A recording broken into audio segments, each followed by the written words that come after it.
মুসলিমদের অকাব্য, যা সারা ভারতবর্ষে তোলপাড় চলছে। এখন সারা ভারতবর্ষের মূল ইনকামের সোর্স হচ্ছে রেল। রেলের পরে পরে হচ্ছে কি অকাব্য মুসলিমদের সম্পত্তি, যে সম্পত্তির বর্তমান মূল্য 1.2 লক্ষ কোটি টাকা, যেটা ক্যালকুলেটর ফেল করে দিবে এত কোটি টাকার হিসাব আনা সম্ভব। সেইটা আবার দেখছে এখন কেন্দ্র সরকার সংশোধনীয় বিল হিসাবে নিজের হাতে নিতে চাইছে, যেটা আমরা দেখভাল করব। আমার বাপের সম্পত্তি 14 পুরুষ আমার বাপরা দান করে গেছে, আমার সম্পত্তি তুমি কেন দায়িত্ব নিতে যাবে? তুমি কেন দায়িত্ব নিতে যাবে? তুমি দায়িত্ব নেবার কে? আমার সম্পত্তি রক্ষা করবো আমি, আমার সম্পত্তি রক্ষা করবো আমার বাপ, আমার সম্পত্তি রক্ষা করবো আমার বেটা, আমার সম্পত্তি রক্ষা করবো আমার বেটি, আমার সম্পত্তি রক্ষা করবো আমার আত্মীয় স্বজন। সারা ভারতবর্ষে ওয়াকফের যত সম্পত্তি রয়েছে মুসলিমদের নিজস্ব দান করা বাপের পৈতৃক সম্পত্তি তারা দান করেছে আল্লাহর হস্তে, যাতে আগামী দিনে অদূর ভবিষ্যতে মুসলিম পিছিয়ে পড়া অসহায় দুস্থ ছেলেমেয়েরা কলেজে পড়ে ভালো ডাক্তার হতে পারে, ভালো মাস্টার হতে পারে, ভালো ইঞ্জিনিয়ার হতে পারে, ডক্টরেট করতে পারে, তারা বৈজ্ঞানিক হতে পারে। এই সমস্ত উদ্দেশ্য নিয়ে মুসলিম মনীষীরা, ধনী মানুষেরা তারা সেই সমস্ত জায়গা দান করেছিলেন। তার মধ্যে দানবীর ছিলেন হুগলি জেলার একজন বিখ্যাত লোক, ওনার নাম হচ্ছে হাজী মোহাম্মদ মহসিন। তাকে বলা হয় দানবীর। 1.2 লক্ষ কোটি টাকার সম্পত্তি মুসলিমদের, সেইটা এখন কেন্দ্র সরকার লেগেছে নিজের হাতে নিয়ে নেওয়ার জন্য। এটা আপনি ভাববেন যে আমরা অত সহজে ওয়াকফের সম্পত্তি আপনার মতো নোংরা লোকের হাতে হস্তান্তর করতে চাই না। আরে আপনি তো ছোটখাটো নেতা, এর আগে ফেরাউনের সঙ্গে আমাদের লড়াই হয়েছে, নমরুদের সঙ্গে হয়েছে, এর আগে সারা পৃথিবীর ইতিহাসে চরম শত্রুদের সঙ্গে। অত সহজ ভেবে নিও না। ফেরাউনের মতো নেতাকে আমরা জব্দ করে দিয়েছি পানিতে ডুবিয়ে, নমরুদের মতো বিশ্বাসঘাতককে আগুনে পুড়িয়ে ছাই করে দিয়েছি।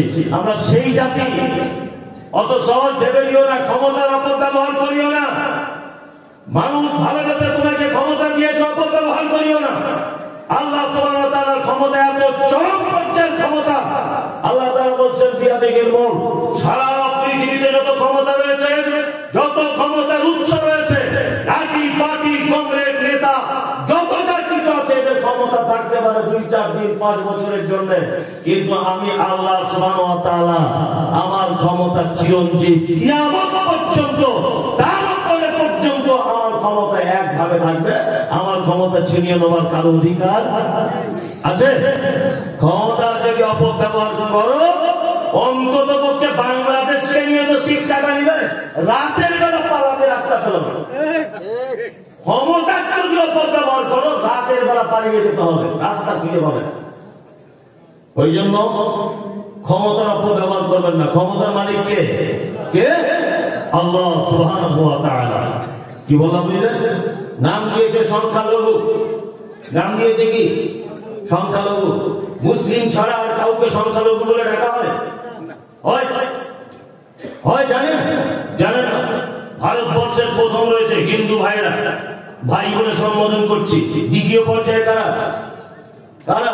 আমরা, তাই তো? আমাদের নিচে যত অন্যান্য কাস্ট আছে, আছে না নেই? আছে। তাদেরকে সংখ্যালঘু বলা হয় না কেন? আমাদেরকে কেন শুধু সংখ্যালঘু বলা হচ্ছে? কারণ কি? কারণ আমাদের সংখ্যালঘু বলে আর অন্যগুলোকে নিজের দলে নিয়ে বলছে আমরা সবাই এক, আর মুসলিম তোমরা হলে সংখ্যালঘু। সারা পৃথিবীর মানচিত্রে একটা ইতিহাস আপনার কাছে তুলে যাচ্ছি, সেটা হচ্ছে এই। আচ্ছা বলুন তো দেখি, আমরা যদি সংখ্যালঘু হই, আমরা যদি দলে কম হই, তাহলে এই কথাটা কেমন করে চলে? কি আমি মমতাজুল ইসলাম, আমি আর আমার ড্রাইভার একটা গাড়িতে থাকি, দুজনে, ভালো করে বুঝবেন, দুইজনে মিলে যাচ্ছি। 5 জন ছেলে রাস্তা আটকেছে, আটকে আমারও মাথা ফাটিয়ে দিয়েছে, আমার ড্রাইভারেরও দিয়েছে। সকালবেলা তার 5 জন গল্প করছে, আরে মমতাজুলকে কেউ মারতে পারেনি, আমরা 5 জন পুড়িয়ে দিয়েছি। ভালো করে বুঝবেন। আচ্ছা বলুন তো, এরা বীরের বাচ্চা না, এরা কাপুরুষ? 5 জন কাপুরুষ, কাপুরুষ। ওরা যেমন 5 জন ছিল, আমি যদি 5 জন থাকতাম, আর ও যদি বলতো মমতাজের মাথা ফাটিয়ে দিয়েছি তাহলে বীর পুরুষ। কি বললাম বুঝলেন না? তাহলে কি বীর পুরুষ? আমাদেরকে যারা বলছে সংখ্যালঘু, তারপরে যারা বাবরি মসজিদ ভেঙে দিয়ে হাত তালি দিচ্ছে, আমি তাদেরকে বীর পুরুষ বলতে পারি না। তারা কার পুরুষের নাই, কারণ আমাদের সংখ্যালঘু। আমাদের কাছ থেকে কোনো সম্পত্তি ছিনে নিতেই পারে, এটা অসম্ভবের কিছু নয় তো। কারণ আমাদের তো নামই দেওয়া হয়েছে সংখ্যালঘু। আমরা ক্ষমতার অপব্যবহার করবেন না, দিদি তো অনুরোধ করে বলছি, ক্ষমতার অপব্যবহার করলে উপর থেকে ফয়সালা হবে ইনশাআল্লাহ। তবে সমস্ত ক্ষমতার মালিক কে? আল্লাহ সুবহানাহু ওয়া তাআলা। সারা পৃথিবীর যত ক্ষমতা কার হাতে? আল্লাহ। আল্লাহ ছাড়া কারো ক্ষমতা আছে? আছে, আছে। তবে সেই ক্ষমতাগুলো ক্ষণস্থায়ী ক্ষমতা, আজকে আছে কালকে নাও থাকতে পারে। নোট, ভোট, পার্টি, পঞ্চায়েতের ক্ষমতায় 5 বছর দলীয় দাপট দেখিয়ে গরিব মানুষকে শোষণ করে অনেক রকমের অত্যাচার করা যাবে, 5 বছর পরে আর থাকবে না। তাহলে চিরদিনের জন্য ক্ষমতাবানকে কে? আল্লাহ। ক্ষমতার বেশি দিন টিকে না। আপনারা জানেন ভারতবর্ষের 500 বছর ঐতিহ্যবাহী মসজিদ বাবরি মসজিদ, কিছুদিন আগে সেটাকে একদম বুলডোজার দিয়ে সাইজ করে রাম মন্দিরে পরিণত করা হয়েছে। দেখতে পেয়েছেন সোশ্যাল মিডিয়ায়? কলকাতার ক্রিকেটের ময়দানে আমিও মমতাজুল ইসলামের বিরুদ্ধে প্রতিবাদ জানিয়েছিলাম, তখন সোশ্যাল মিডিয়াতে অ্যাভেলেবেল হয়নি। সূরাটির নাম হচ্ছে সূরা মুলক। মুখস্থ আছে? পড়েন, পড়ার সময় নেই। সূরা মুলক, এই সূরা থেকে আপনাদের সামনে কিছু কথা আলোচনা করবো ইনশাআল্লাহ। সব থেকে আগে আমাদেরকে একটা জিনিস মাথায় নিতে হবে, সেটা হচ্ছে এই আল্লাহ সুবহানাহু ওয়া তাআলা বলছেন, নাহনু নাকুসসু আলাইকা আহসানাল কসাস বিমা আওহাইনা ইলাইকা হাযাল কুরআন। সারা পৃথিবীতে যত গদ্য, পদ্য, উপন্যাস, কবিতা, ছন্দ, যা কিছু আমরা শুনি, আল্লাহ সুবহানাহু ওয়া তাআলা বলছেন সর্বশ্রেষ্ঠ বিধান, সর্বশ্রেষ্ঠ কথা, সর্বশ্রেষ্ঠ গল্প আমি আল্লাহ সুবহানাহু ওয়া তাআলা পবিত্র আল কোরআনে লিপিবদ্ধ করে দিয়েছি। পৃথিবীতে জ্ঞানকে অনেক রকমের ভাগ করা হয়েছে। মাস্টারমশাই আছেন, হ্যাঁ, শিক্ষিত মানুষরা আছেন, সব জানেন জ্ঞানকে অনেক রকম কি করা হয়েছে।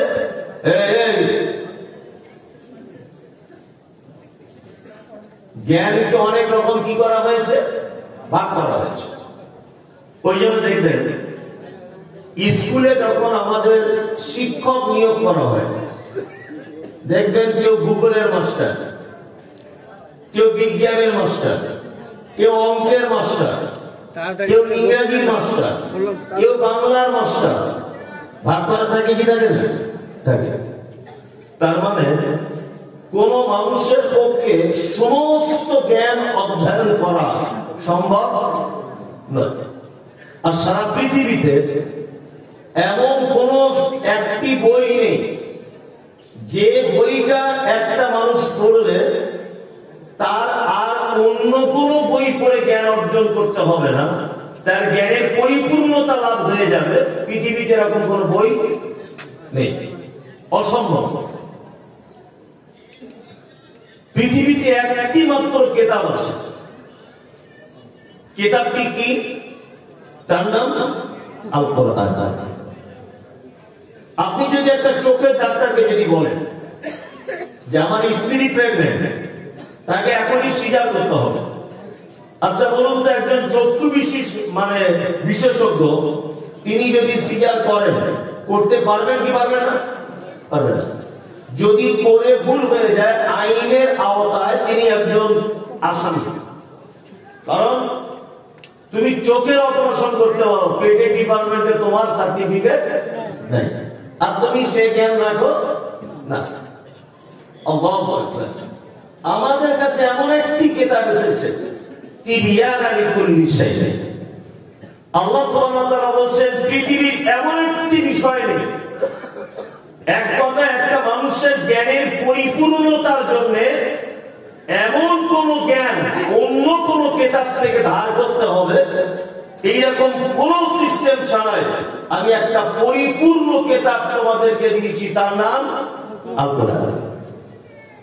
একটা মানুষ যদি সারা জীবন শুধু কোরআন মাজিদটাই যদি তেলাওয়াত করে, আমি মুমতাজুল ইসলাম এর কথা বলছি, তার জ্ঞানী হওয়ার জন্য পৃথিবীর অন্য কোন বইয়ের সংস্পর্শে যাওয়া, পড়া তো দূরের কথা, সংস্পর্শে যাওয়ার প্রয়োজন নেই। মহাকাশ সম্পর্কে জানবেন, এর ভিতরে পাবেন। আপনি রাজনীতি করতে পছন্দ করেন, এর ভিতরে পাবেন।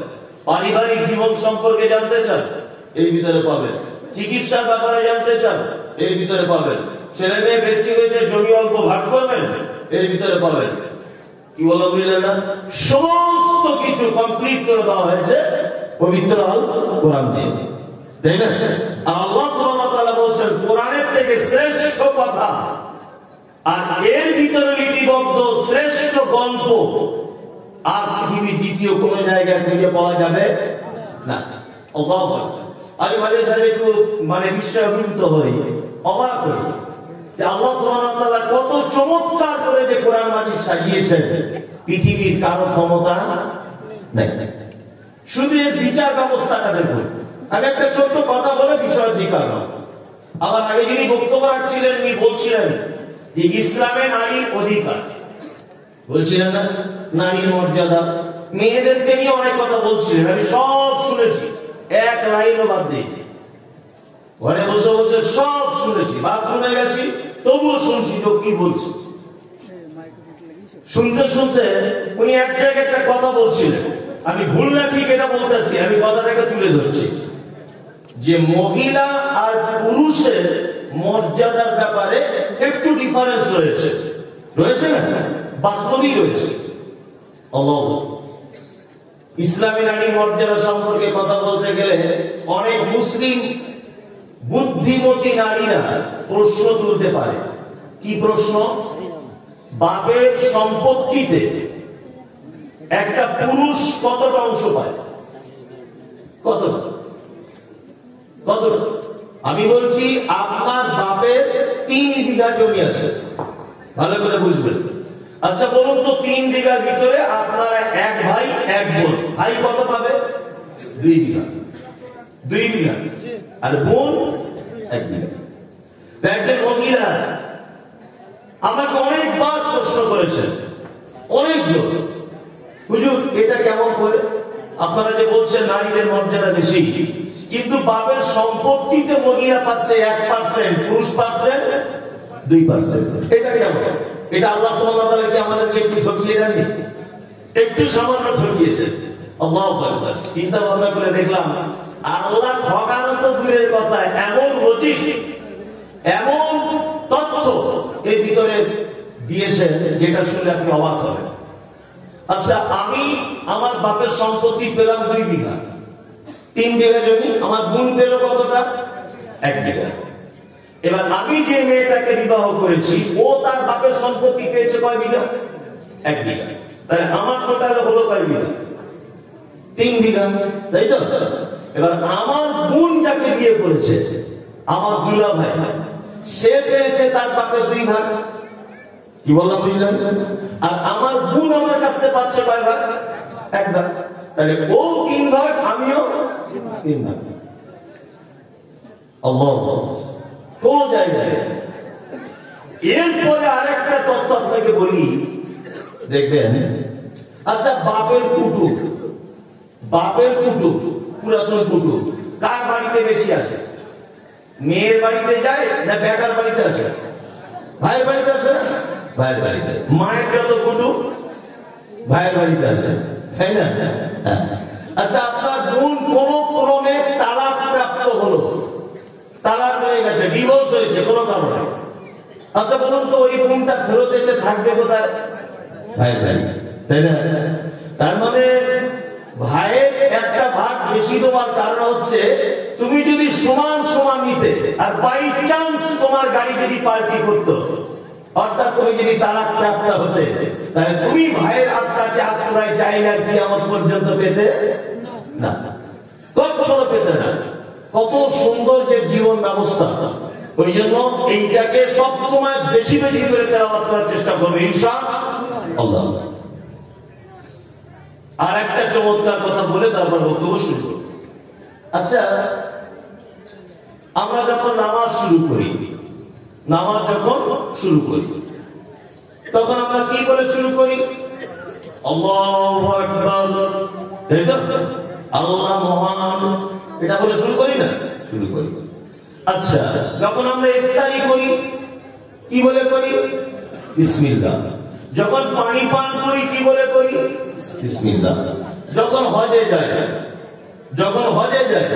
তখন হজ বা উমরার নিয়ত করতে হয়, লাব্বাইক আল্লাহুম্মা উমরাতান, এই বলে নিয়ত করতে হয় যদি কেউ উমরা হজে যায়, তাই না? মানে সারা পৃথিবীতে একটা মানুষের যত আমল রয়েছে, কোন আমল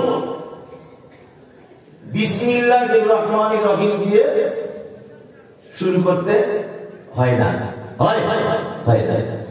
একটি মাত্র আমল আছে, একটি মাত্র ইবাদত আছে, যে ইবাদত কি করার আগে বিসমিল্লাহ আউযু বিল্লাহি মিনাশ শাইতানির রাজিম এইটা বলে তবে কি করতে হয়? পাঠ করতে হয়। ফাইজা ক্বারাতাল কুরআন ফাসতাইজ বিল্লাহি মিনাশ শাইতানির রাজিম। আল্লাহ সুবহানাহু ওয়া তাআলা বলছে, তোমরা যখন কোরআন তেলাওয়াত করবে তখন শয়তানের কাছ থেকে পরিত্রাণ চেয়ে নেওয়ার পরে তোমরা কি করবে? কোরআন তেলাওয়াত করবে।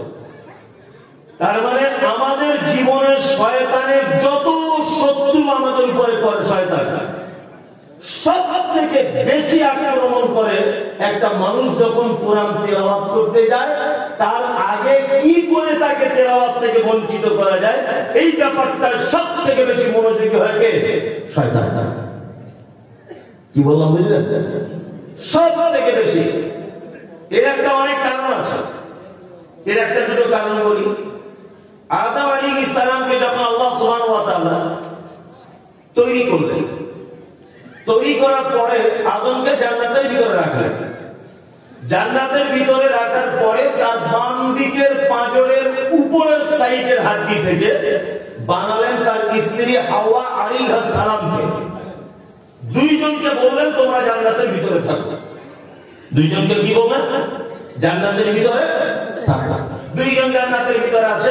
আল্লাহ তাআলা বলছেন জান্নাতের সব কিছু তোমরা করবে, শুধু ওই গাছটা ধারে পাশে যাবে না, ওই ফল খাবে না, তাহলে তোমাদের অবস্থা খারাপ। এই জান্নাতের ভিতরে ঘুরতে ঘুরতে মানুষ তো লোভী, বেশি লোভী না? লোভী। এখন জান্নাতের ফল শয়তানের চক্রান্তে পড়ে খেয়ে গেছে। আল্লাহ তাআলা বলছেন চলো এখান থেকে ভাগো, জান্নাত থেকে। জান্নাত থেকে বার করে দেওয়া হলো, দুইজনকে দুই জায়গায় ফেলে দেওয়া হলো। কি বললাম বুঝলেন? ফেলে দেওয়ার পরে দুইজন আবার দোয়া করছে, রব্বানা যালামনা আনফুসানা ওয়া ইন লাম তাগফির লানা ওয়া তারহামনা লানাকুনান্না মিনাল খাসিরিন। আল্লাহ, নিজেদের উপর জুলুম করেছি, নিজেদের নফসের উপর অত্যাচার করেছি, ওয়া ইন লাম তাগফির লানা, তুমি আমাদেরকে ক্ষমা করো, ওয়ারহামনা, তুমি আমাদের উপরে দয়া করো। আল্লাহ সুবহানাহু ওয়া তাআলা তাদের উপরে দয়া করে, রহম করে, আবার ক্ষমা করে কি দিলেন? ক্ষমা করে দিলেন। ক্ষমা করে দেওয়ার পরে আল্লাহ সুবহানাহু ওয়া তাআলা আদমকে আর হাওয়াকে বলছে তোমাদেরকে দুনিয়াতে যেতে হবে। দুনিয়াতে গিয়ে কিছু দিনের জন্য তোমাদের দুনিয়াতে থাকতে হবে। আর তোমাদের সাথে যাবে কে? ওই যে আদম আলাইহিস সালামকে সিজদা করেনি, কে সে? ইবলিস। মিস্টার ইবলিসও তোমার সাথে থাকবে। আদম আলাইহিস সালাম তখন মনে মনে ভাবছেন যে একবার তো ইবলিস থেকে জান্নাত থেকে বার করে দিল, ফল খাইয়ে দিল আমাদের, আবার আল্লাহ যদি দুনিয়াতে ইবলিসকে পাঠায় তাহলে তো গোলমাল, আমাদেরকে তো একদম দিশাহারা করে দিবে। তখন আল্লাহ সুবহানাহু ওয়া তাআলা বলছেন না, দিশাহারা কোনো ভয় নেই, আমি তোমাদের কাছে একটা জীবন ব্যবস্থা দিচ্ছি, একটা গ্রন্থ দিচ্ছি তোমাকে। এই জীবন ব্যবস্থা অনুযায়ী যদি তোমরা চলতে পারো, তাহলে শয়তান তোমাদের পথ ভ্রষ্ট করতে পারবে না। কি বললাম বুঝলেন? শয়তান তখন দেখছে তো মহাবিপদ, বাংলা মাদকের হাওয়া খাওয়া ঘুরিয়ে জাহান্নামের দিকে নিয়ে যাবে, তারা হবে না। আল্লাহ ওদেরকে বিধান দিয়ে দিয়েছে, এখন কি করব? এখন শয়তান তখন ভাবছে যে বিধানটাকে পরিবর্তন করতে হবে। কিভাবে পরিবর্তন করতে হবে? না অন্য কোনো মানুষকে ফিট করে কোন রকম এদিক ওদিক করে এটা বিকৃতি করে দিতে হবে। ওই জন্য সারা পৃথিবীতে কোরআন মাজিদ ছাড়া যত কিতাব এসেছে, প্রায় কিতাব বিকৃতি হয়েছে, প্রায় কিতাবের পরিবর্তন ঘটেছে। ঘটেছে কি ঘটেনি? ঘটেছে, ঘটেছে। যেমন আমরা আমাদের আগে একজন নবী এসেছিলেন মুহাম্মদ সাল্লাল্লাহু আলাইহি ওয়াসাল্লামের আগে। নবীটির নাম কি? ঈসা আলাইহিস সালাম। ওনার কাছে একটি কিতাব নাযিল করা হয়েছিল, কি নাম? ইনজিল, তাই না? যেটা খ্রিস্টান ভাইরা বর্তমানে বাইবেল হিসাবে ব্যবহার করছে। আসলে অরিজিনাল যে ইনজিল, তার সঙ্গে বর্তমান বাইবেলের কোনো মিল নেই। কারণ ইনজিল ঈসা আলাইহিস সালামের উপরে যে অবতীর্ণ করা হয়েছিল, এটা আরবি ভাষাতে অবতীর্ণ করা হয়নি। যে ভাষাতে অবতীর্ণ করা হয়েছে তার নাম আরবিক। আর ইনজিল যে ভাষাতে অনুবাদ করা হয়েছিল তার নাম হিব্রু। সারা পৃথিবী কোন জাদুঘরে, কোন অফিস আদালতে, কোন স্মৃতিসৌধে একটা ইনজিল আরবিক ভাষাতে বা হিব্রু ভাষাতে আপনি দেখাতে পারবেন না। বর্তমানে যে বাইবেলটা চলছে খ্রিস্টান ভাইদের কাছে, এটা খ্রিস্টান ধর্মীয় যাজকদের দ্বারা নিজস্ব তৈরি করা বাইবেল। কি বললাম বুঝলেন? এই বাইবেল ঈসা আলাইহিস সালামের কাছে যে ইনজিল এসেছে, এই ইনজিল থেকে বাইবেলের কোনো সম্পর্ক নেই। কারণ ইবলিস শয়তান এটা বিকৃতি করেছে। এবার ইবলিস শয়তান ঈসা আলাইহিস সালাম পর্যন্ত ঠিক আছে, তারপরে মুহাম্মদ সাল্লাল্লাহু আলাইহি ওয়াসাল্লামের উপরে যখন কোরআন অবতীর্ণ হলো, ইবলিস দেখছে তাহলে কোরআনটাকে পরিবর্তন করতে হবে। এটা কি করে করা যায়? এখন পবিত্র আল কোরআনে আল্লাহ সুবহানাহু ওয়া তাআলা একটা আয়াত বলে দিলেন। কি আল্লাহ তাআলা বলছেন যে আমি এই কোরআন বা এই কিতাবের দায়িত্ব নিজে হাতে নিলাম। এর সংরক্ষণ করব কে? আল্লাহ নিজে। শয়তান তখন দেখছে যদি আল্লাহ নিজের দায়িত্ব গ্রহণ করে আর আল্লাহ তোমাকে সৃষ্টি করেছে, তাহলে তো এর থেকে মানুষকে এটা পরিবর্তন করা খুব কঠিন। কঠিন কি কঠিন না? খুব কঠিন। নাহনু নাযালনা আলাইকা যিকরা ওয়া ইন্না লাহু লাহাফিজুন। আল্লাহ বলছেন আমি কোরআনের হেফাজত সংরক্ষণের দায়িত্ব আমি আল্লাহ নিজে নিচ্ছি। তা আল্লাহ যখন নিজে এর দায়িত্ব নিচ্ছে, তাহলে শয়তান এটার পরিবর্তন করতে পারবে? ওই জন্য আজ থেকে ১৫০০ বছর আগে অবতীর্ণ কিতাব আজ পর্যন্ত অক্ষত অবস্থা আছে, কিয়ামত পর্যন্ত। এইবার শয়তানের তো মন খারাপ, তাহলে মানুষকে আমি কি করে উল্টো পাল্টা পথে নিয়ে যাব? বলেছে তার এক কাজ করা যায়, সব থেকে বড় উল্টো পাল্টার পথ হচ্ছে এইটা যাতে না মানুষ পড়তে পারে, তার থেকে আমাকে মানুষকে কুমন্ত্রণা দিয়ে এইটা থেকে হটিয়ে দিতে হবে। ওই জন্য পবিত্র আল কোরআন শুরু করার আগেই পড়তে হয় কি? আউযু বিল্লাহি মিনাশ শাইতানির রাজিম, তাই না? তাহলে আউযু বিল্লাহ পবিত্র আল কোরআনের শুরুতে পড়তে হয় কেন? তার একটা ছোট্ট ইতিহাস আপনাকে বলে দিলাম, তাই না? শয়তান চায় যে মানুষের বিধান মেনে চলবে, অন্তত যেন এটা পড়া থেকে একটু দূরে থাকে। ওই জন্য যত আমল রয়েছে সারা পৃথিবীতে, কোন আমল আউযু বিল্লাহ এবং বিসমিল্লাহ দিয়ে শুরু করা হয়নি। কিন্তু কোরআন তেলাওয়াত যখন একটা আমল, এইটাকে আল্লাহ সুবহানাহু ওয়া তাআলা বলছেন তোমরা শয়তানের কাছ থেকে পরিত্রাণ চেয়ে আমার কাছে, তারপরে তোমরা তেলাওয়াত করো। কিন্তু জয় শয়তানেরই হচ্ছে। শয়তান আমাদের চাইছিল যাতে কোরআন তেলাওয়াত না করি, আর আমরা শয়তানের পাল্লায় করে তেলাওয়াত করিও না। করি? একটা লোক বলুন তো যে প্রতিদিন 1 পৃষ্ঠা করে হলে আমি কোরআন তেলাওয়াত করি, কেউ আছে না এখানে? না। আনন্দবাজার, বর্তমান, গতি, এই সমস্ত পেপার পত্রের পত্রিকা পড়ে, তাই না? আর যদিও বা আগেকার দিনে মানুষ একটু পড়তো, এখন মোবাইলটা আর এর ধারে পাশে। এইবার আপনাদেরকে আরেকটা কথা বলি, আপনাদের এখানে কসাইখানা আছে, গরু জবাই হয়, গরুর গোস্ত খুব স্বাদ না? খাদ্য খুব স্বাদ। আবার এই গোস্তের ভিতরে আবার একটা গরুর আলাদা আলাদা স্বাদ। সিনার গোস্ত বেশি টেস্ট না, এইখানকার গোস্ত আর এক রকমের টেস্ট, এই পাঁজরের এখানকার গোস্ত আর এক রকমের স্বাদ, তাই না? কলিজাটা ভুনা করে খাবেন, ওর আর এক রকমের স্বাদ, না? আপনি জিভটা ভালো করে ভেজে খাবেন, তার আর একটা টেস্ট না? মানে একটা গরুর একটা অঙ্গতে বিভিন্ন রকমের স্বাদ, তাই না? আল্লাহ সুবহানাহু ওয়া তাআলা পবিত্র আল কোরআনে কোরআনের আয়াতগুলি অবতীর্ণ করেছেন, সূরাগুলি অবতীর্ণ করেছেন, কিন্তু এক একটা সূরার আবার এক এক রকমের স্বাদ। আল্লাহ, আপনি অবাক হন। আমি এই সূরা তেলাওয়াত করেছি, সূরা মুলক। হাদিসের ভিতরে এসেছে মুহাম্মদ সাল্লাল্লাহু আলাইহি ওয়াসাল্লাম তিনি বলেন যে কোন মানুষ যদি 30টি আয়াত বিশিষ্ট একটা সূরা পবিত্র কোরআনে আছে, এটা যদি কেউ তেলাওয়াত করে, কিয়ামতের দিন এই সূরা আল্লাহর সাথে ঝগড়া করবে, তর্ক বিতর্ক লেগে যাবে। আল্লাহকে ডেকে বলবে, আল্লাহ আমাকে যে লোক তেলাওয়াত করেছে, যতক্ষণ না পর্যন্ত তাকে তুমি জান্নাতে না প্রবেশ করাবে, ততক্ষণ আমি তোমার পিছন ছাড়ছি না। একবার যে আল্লাহ নবী সাল্লাল্লাহু আলাইহি ওয়াসাল্লাম বলেন, ওকে জাহান্নাম থেকে মুক্তি দিয়ে জান্নাতে প্রবেশ করিয়ে দেওয়া হবে। কি আপনি সুবহানাল্লাহ বলেন? কারণ আজকাল বলতে হবে, মানে আমরা তো এইসব ভালো কথা শুনলে সুবহানাল্লাহ বলি না, আমরা সুবহানাল্লাহ বলি কেমন করে? ও বাবারা, ভাইরা ভাইরা, অমুক জায়গায় একটা আল্লাহর ওলি ছিল, জঙ্গলে দিয়ে যাচ্ছিল নৌকায় করে, হঠাৎ করে একটা বাঘ এসে নৌকায় ঝাঁপ দিয়ে দিল, আর আল্লাহর ওলি বলছে, আল্লাহর ওলি তুই জানিস না? বাঘ ফিরে গেল আবার জঙ্গলে, আল্লাহর ওলি আরেকটু এগিয়ে গেল, এগিয়ে যাওয়ার পরে দেখছে যে নদীর মাঝখানে ওই বাঘটা হাত জোর করে বলছো, আল্লাহর ওলি তোমার নৌকায় ভুল করে উঠেছিলাম, তুমি আমায় ক্ষমা করে দাও। পাবলিক বলছে, না আল্লাহু আকবার। এই বক্তব্য না রেখে এইসব বক্তব্য আমরা সুবহানাল্লাহ বলি, তাই না?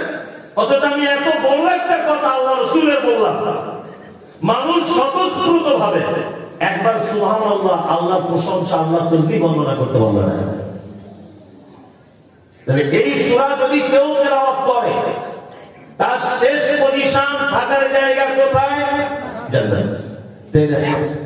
আরেকটা আয়াতে আছে যে এই সূরাটি যদি কেউ তেলাওয়াত করে, তাহলে সে কবরের আযাব থেকে কি পরিত্রাণ পেয়ে যাবে। তাহলে এত গুরুত্বপূর্ণ একটি সূরা, আমরা এখন তার বাংলা ব্যাখ্যা বিশ্লেষণ নিজের মাতৃভাষাতে করার চেষ্টা করব ইনশাআল্লাহ। বিসমিল্লাহির রহমানির রহিম। অনেক কিছু শিখুন, ওই বিশাল একেবারে লম্বা চওড়া সুর দিয়ে বলে দিলাম, আর মানুষ কিছু বুঝতে পারলো না। ও ওরকম বক্তব্য আমি আগে রেখেছি, এখন আর রাখি। কোরআন পড়ার কিছু নিয়ম পদ্ধতি জেনে নেই। প্রতিটা সূরার আগে বিসমিল্লাহির রহমানির রহিম এটা আছে না নেই? একটি সূরা বাদ দিয়ে কোন সূরা? তওবা, এই তো তওবা। এবার একটা কথা বলে যাচ্ছি, আপনি নামাজ পড়ছেন, বাকি কোরআন তেলাওয়াত করছেন, সূরা বাকারার মাঝখান থেকে আপনি শুরু করেছেন, বলুন তো কি বলে শুরু করবেন? বলুন বলুন। পবিত্র আল কোরআনের যতগুলি সূরা আছে, যদি প্রথম থেকে আপনি যদি শুরু করেন, তাহলে বলতে হবে আউযু বিল্লাহ, বিসমিল্লাহ দুটোই। কি বললাম দিলেন? আর কোন সূরার মাঝখান থেকে যদি আপনি শুরু করেন, তাহলে পড়তে হবে কি? শুধুমাত্র আউযু বিল্লাহি মিনাশ শাইতানির রাজিম। তখন আর বিসমিল্লাহ লাগাতে হবে না। ছোট্ট একটা কথা জানা হয়ে গেল তাহলে আমাদের। আল্লাহ তাআলা বলছেন তাবারাকাল্লাযী, সূরাটি আমার মুখস্থ পুরোটাই, কিন্তু আমি দেখে দেখে বলছি কেন? যাতে একটা শব্দের মানে মতলব না বাদ চলে যায়। আমি প্রথমে রাতে কি বলেছিলাম মুখস্থ, এবার দেখে দেখে বলছি কেন? যাতে আপনাদের বুঝতে সুবিধা হয় আর আমার বোঝাতে সুবিধা হয়। শেষ পর্যন্ত শোনার জন্য অনুরোধ করছি বক্তব্য। আল্লাহ তাআলা বলছেন তাবারাকাল্লাযী বিয়াদিহিল মুলক, বরকতপূর্ণ ওই আল্লাহ হাত, যার হাতে রয়েছে সারা পৃথিবীর বাদশাহী রাজত্ব। এখানে কয়েকটি কথা জেনে রাখুন, সেটা হচ্ছে এই তাবারাকাল্লাযী, বরকতপূর্ণ ওই আল্লাহ, বিয়াদিহিল মুলক, যার হাতে রয়েছে সারা পৃথিবীর ক্ষমতা। সারা পৃথিবীর ক্ষমতা কার হাতে? আরবিতে ইয়াদুন মানে কি? তাই না? এক শ্রেণীর মানুষের দাবি যে আল্লাহর কোনো আকার নেই, নিরাকার। বলছেন এক শ্রেণীর মানুষ বলছে আল্লাহর কোনো আকার নেই, অথচ আল্লাহ তাআলা পবিত্র আল কোরআনে বলছে ইয়াওমা নাকুলু লিজাহান্নাম হাল ইমতালাত ওয়া তাকুলু হাল মিন মাজিদ। জাহান্নামকে জিজ্ঞাসা করা হয়, তোমার কি পেট ভরেছে? জাহান্নাম, তোমার পেট ভরেছে? জাহান্নাম তখন বলবে না। আল্লাহ তাআলা বলছেন তাহলে আমার পা তোমার উপরে রাখি। জাহান্নাম তখন বলছে যথেষ্ট, আল্লাহ। তার মানে আল্লাহ পা আছে, তাই না? এবার আল্লাহ তাআলা বলছেন সামিউন বাসীর, আমি শুনতেও পাই, আমি দেখতেও পাই, তাই না? এইবার আল্লাহ তাআলা এখানে বলছেন বিয়াদিহিল মুলক, আমার হাতে আছে সারা পৃথিবীর রাজত্ব। তার মানে আল্লাহ নিজে বলছেন আমার হাত রয়েছে, আর সেই হাতে সারা পৃথিবীর ক্ষমতা। কার হাতে? আল্লাহর হাতে। এরপরেও এক শ্রেণীর মানুষ তারা বলছে আল্লাহর কোনো আকার নেই। এইবার আমি আপনাকে এখানে একটা জিনিস শুধুমাত্র বলবো, সেটা হচ্ছে এই আল্লাহর হাত কেমন, আল্লাহর চোখ কেমন, আল্লাহর কান কেমন, আল্লাহর পা কেমন, এই কেমনটা আমাদের জানার বাইরে। আল্লাহ আ'লাম বিমুরাদি, এই ব্যাপার আল্লাহ ভালো জানে। কি বললাম বুঝলেন? ওই জন্য আর একটা আশ্চর্য কথা আপনাকে মাঝখানে বলে দিই, তাহলে বুঝতে অনেক সুবিধা হবে। আমি কোন একদিন ট্রেনে বসে আছি, একজন ভাই আমাকে জিজ্ঞাসা করছে যে মুসলিমরা তারা নামাজ পড়ে, এরা কত বড় বোকা, ফাঁকা মসজিদে গিয়ে সেজদা দেয় অথচ আল্লাহকে দেখতে পারে না। যদি আল্লাহকে দেখতে পেত একটু তবুও কোনো শান্তি পাওয়া যায়, কিন্তু আল্লাহকে দেখতে পাওয়া যায় না। মুসলিমরা কত বড় বোকা। তাই বললাম তাই বলছে না। আচ্ছা আচ্ছা আচ্ছা আচ্ছা ভাই, তুমি কোন ধর্মের? ও জানে না যে আমি বুঝি। তুমি কোন ধর্মের? বলছে আমি অমুক ধর্মের। আমি কোন ধর্মের নাম বলে বলছি না। আচ্ছা, তোমরা কি করো? বলছে আমরা দেব দেবী তৈরি করি, দেব দেবী তৈরি করার পরে তার সামনে মাথা নত করি, মনে একটা শান্তি হয় যে এটা আমাদের এই দেবী, ওটা আমাদের ওই দেবী, এটা আমাদের ওই দেবী। কিন্তু মুসলমানরা এত বড় বোকা, আল্লাহ জীবনে চোখেও দেখু নাই। তাই বলছে হ্যাঁ। আচ্ছা, আমি বললাম তোমরা যে তোমার দেব দেবীকে দেখে চেষ্টা করো, এতে তোমার দেব দেবীর মর্যাদা বাড়ে না কমে? বলছে বাড়ে, কখনই বাড়ে না। তোমাদের যখন অনুষ্ঠান হয়, তোমাদের দেব দেবীর ছবিগুলো পেপার পত্র পত্রিকায় ছাপা হয়, ছাপা হয় না? অমুক জায়গায় এত বড় একটা দেবী হয়েছে, অমুক জায়গায় এত বড় একটা বিশাল মূর্তি তৈরি করা হয়েছে, এবছর পুজোয় এরকম প্যান্ডেল করা হয়েছে, এগুলো দেখা যায় না? দেখা যায়। পেপারে তোমার মায়ের ছবি হলো, পেপার পত্র পত্রিকায় তোমার মূর্তির ছবি করা হলো, তাই না? ওই ছবিটা দোকানদার ঠোঙা তৈরি করে পেপার পুরাতন হয়ে যাওয়ার পরে চানাচুর মুড়ি দিয়েছে, তাই কি না? আর ওই চানাচুর মুড়ি খাওয়ার পরে একটা বাচ্চা ছেলে তোমার মূর্তির ছবিটা ডাস্টবিনে ফেলে দিয়েছে।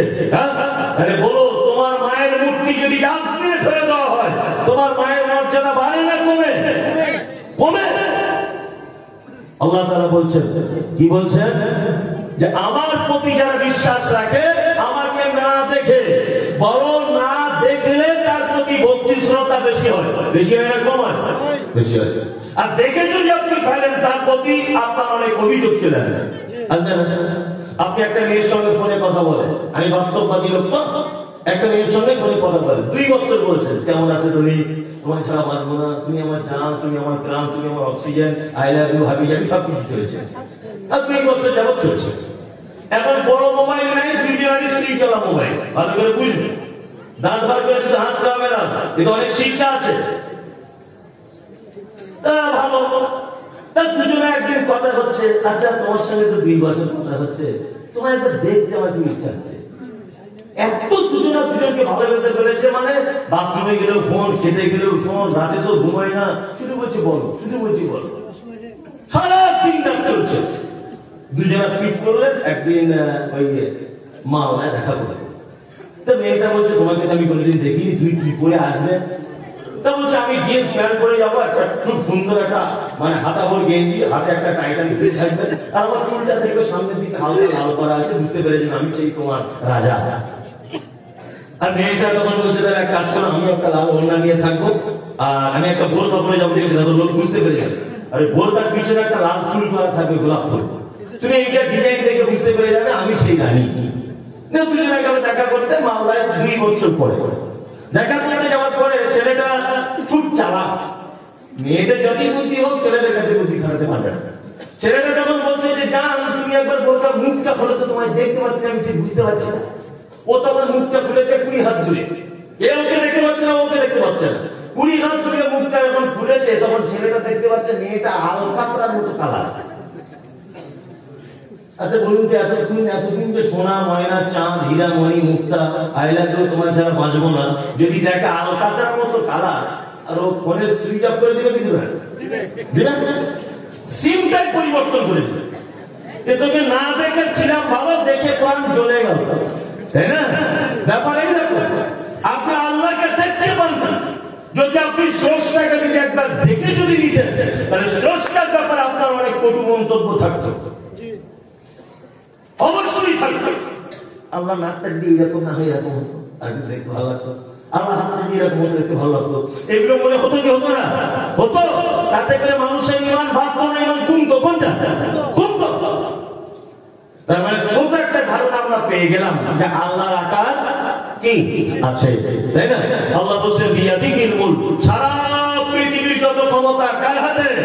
আল্লাহ। আল্লাহ ছাড়া কারোর ক্ষমতা আছে? আছে, আছে। তবে সেই ক্ষমতাগুলো ক্ষণস্থায়ী ক্ষমতা, আজকে আছে কালকে নাও থাকতে পারে। নোট ভোট পার্টি পঞ্চায়েতের ক্ষমতায় 5 বছর দলীয় দাপট দেখিয়ে গরিব মানুষকে শোষণ করে অনেক রকমের অত্যাচার করা যাবে, 5 বছর পরে আর থাকবে না। তাহলে চিরদিনের জন্য ক্ষমতাবানকে কে? আল্লাহ। আপনারা দেখতে পাচ্ছেন না সারা ভারতবর্ষের অবস্থা? হ্যাঁ, ভারতবর্ষের অবস্থা দেখতে পাচ্ছেন না? যে ধর্মের, যে বর্ণের, যে মাযহাবের যারা এখানে আছেন, আপনার যদি ক্ষমতা থেকে আপনি আমার যুক্তি আর বক্তব্যটা কেটে দেন, তুমি বলবো আপনি কেটে দেন। আপনি ক্ষমতার বেশি দিন টিকে না। কি বললাম বুঝলেন? আপনারা জানেন ভারতবর্ষের 500 বছর ঐতিহ্যবাহী মসজিদ বাবরি মসজিদ, কিছুদিন আগে সেটাকে একদম বুলডোজার দিয়ে সাইজ করে রাম মন্দিরে পরিণত করা হয়েছে। দেখতে পেয়েছেন সোশ্যাল মিডিয়ায়? কলকাতার ক্রিকেটের ময়দানে আমিও মমতাজুল ইসলামের বিরুদ্ধে প্রতিবাদ জানিয়েছিলাম, তখন সোশ্যাল মিডিয়াতে অ্যাভেলেবেল হয়নি। আমি ওখানে একটা বক্তব্য রাখতে গিয়ে বলেছিলাম যে বাবরি মসজিদ ভেঙে দেওয়া হচ্ছে কারণ কি? একজন হিন্দু পণ্ডিত তিনি আমাকে বলছেন যে তোমার তো অল্প বয়স, তুমি বুঝবে না। ব্যাপারটা কি বলুন? বলছে ব্যাপার হচ্ছে এই জায়গাটায় ছিল রামের মন্দির, মুসলিমরা জোর করে দখল করে এই জায়গাটা মসজিদ নির্মাণ করেছিল। এখন আমরা ক্ষমতায় রয়েছি, আমরা এখন দখল করে সেটা আবার পুনরায় মন্দিরে রূপান্তরিত করবো। আমি বললাম এটা কেমন মন্দির? ঐতিহ্যবাহী মন্দির, যেখানে রামের জন্ম হয়েছে। খুব ভালো বক্তব্য আপনার। আপনার কাছে একটা জিনিস আমার জানতে ইচ্ছা করছে, সেটা হচ্ছে এই কি, আচ্ছা আপনাদের এলাকায় কোন মানুষের পেটে, কোন মায়ের পেটে যদি বাচ্চা থাকে, আচ্ছা বলুন তো পেটের বাচ্চা প্রসবের জন্য একটা মহিলা হাসপাতালে যাবে না মসজিদে যাবে? কোনটা? হাসপাতালে যাবে না। কেন? মসজিদে বাচ্চাটা প্রসব করলে হয় না? একটা মাকে যদি আপনি বলেন যে তোর যেদিন বাচ্চা হবে তোর বাচ্চা মসজিদের মেম্বারের তলায় হবে, মসজিদে গিয়ে তোকে উলঙ্গ হয়ে শুয়ে পড়তে হবে, তোর বাচ্চা মসজিদের ইমাম সাহেব ধরবে, বলুন তো পৃথিবীর কোন মা এ কথায় রাজি হবে? হবে? হবে না। আমি ওনাকে বলছি রাম যখন তার মায়ের পেটে ছিল, তার মা বাচ্চা প্রসবের যন্ত্রণা সহ্য করতে না পেরে পৃথিবীর অন্য কোন জায়গার খুঁজে পেল না, মন্দিরের ভিতরে গেল বাচ্চা প্রসব করতে। এটা কেমন কথা? অসম্ভব, এটা হতে পারে না। ওই সব কিছু নয়। এখন কিছুদিনের ক্ষমতা রয়েছে, এইটাকে কি করে ধ্বংস করা যায়, নিজেদের আধিপত্য বজায় করা যায়, নিজেদের ক্ষমতা প্রয়োগ করা যায়, এটা হচ্ছে মূল কারণ। কি বললাম বুঝলেন না?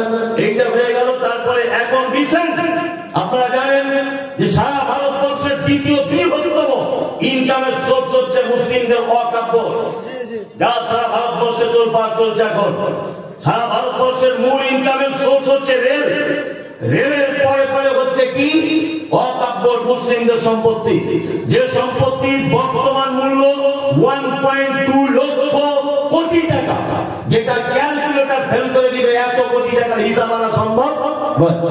সেইটা আবার দেখছে এখন কেন্দ্র সরকার সংশোধনীয় বিল হিসাবে নিজের হাতে নিতে চাইছে, যেটা আমরা দেখভাল করব।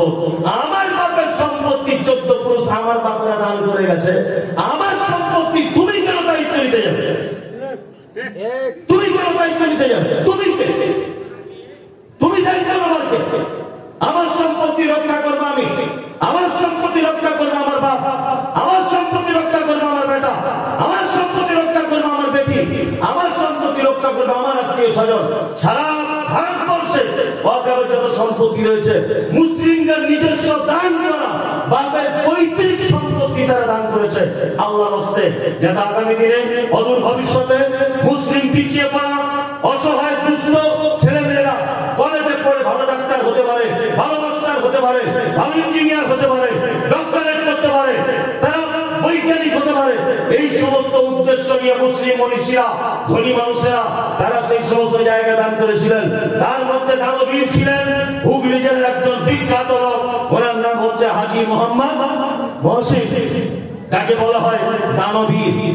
1.2 লক্ষ কোটি টাকার সম্পত্তি মুসলিমদের, সেইটা এখন কেন্দ্র সরকার লেগেছে নিজের হাতে নিয়ে নেওয়ার জন্য।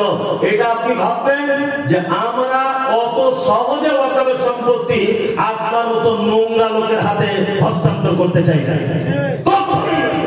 আরে আপনি তো ছোটখাটো নেতা, এর আগে ফেরাউনের সঙ্গে আমাদের লড়াই হয়েছে, নমরুদের সঙ্গে হয়েছে, এর আগে সারা পৃথিবীর ইতিহাসে চরম শত্রুদের সঙ্গে আমরা যুদ্ধ করে আজ 2024 পর্যন্ত পৌঁছেছি।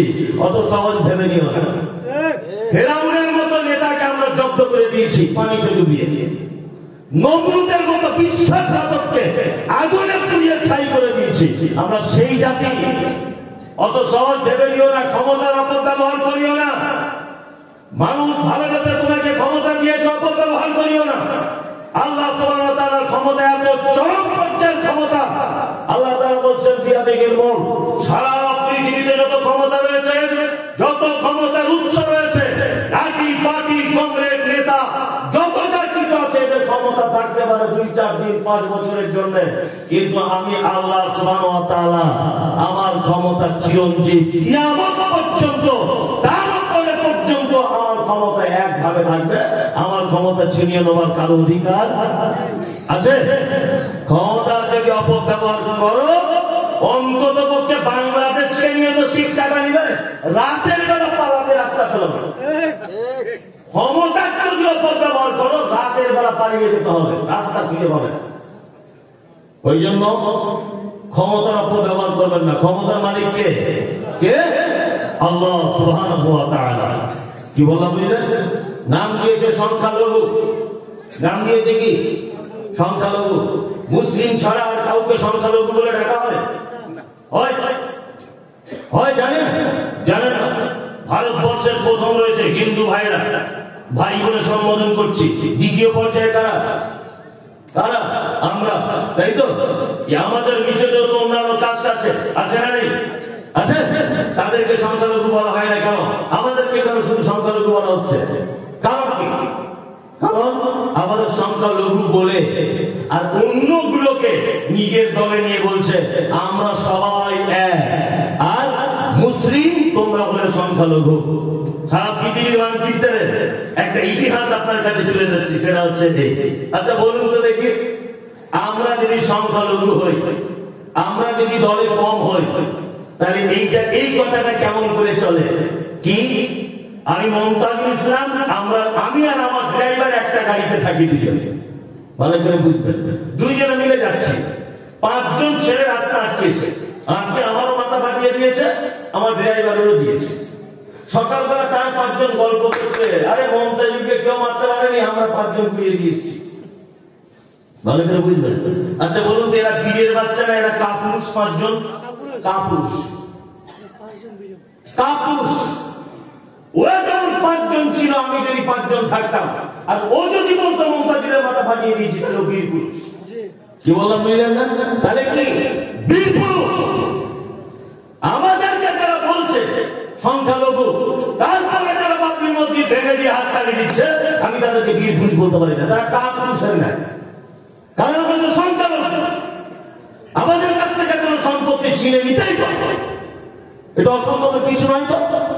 কারণ আমাদের তো নামই দেওয়া হয়েছে সংখ্যালঘু। আমরা ক্ষমতার অপব্যবহার করবেন না, দিদি তো অনুরোধ করে বলছি, ক্ষমতার অপব্যবহার করলে উপর থেকে ফয়সালা হবে ইনশাআল্লাহ।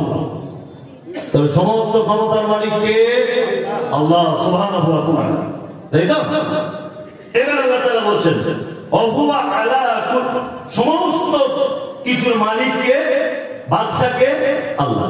এবার আল্লাহ তাআলা বলছেন অহুয়া আলা কুল্লি শাইইন কাদির। সমস্ত কিছু যা কিছু আছে পৃথিবীতে, সমস্ত ব্যাপারে কুদরত, সমস্ত ব্যাপারে দয়া, সমস্ত ব্যাপারের ক্ষমতা কার? আল্লাহ। রুজির মালিককে আল্লাহ। বিশ্বাস আছে? আছে? তবুও তো দোকানের মালিক দোকানের পিছনে বড় তাবিজ টাঙিয়ে রেখে দিয়েছে। ঠিক আছে, বলছে তোমার ড্রাইভারটা ভালো বলে বুঝে গেলাম। বলছে ড্রাইভার ভালো কি? তোমাকে এটা বলা উচিত ছিল, বাঁচানো মালিককে আল্লাহ, তাই না? আল্লাহ আমাদের সমস্ত ক্ষমতার মালিক আল্লাহ। এটা বিশ্বাস আছে? বিশ্বাস আছে, কিন্তু বাস্তবতায় নাই। রুজির মালিককে আল্লাহ, হায়াতের মালিক, মওতের মালিক আল্লাহ, কিন্তু বাস্তবতায় নেই।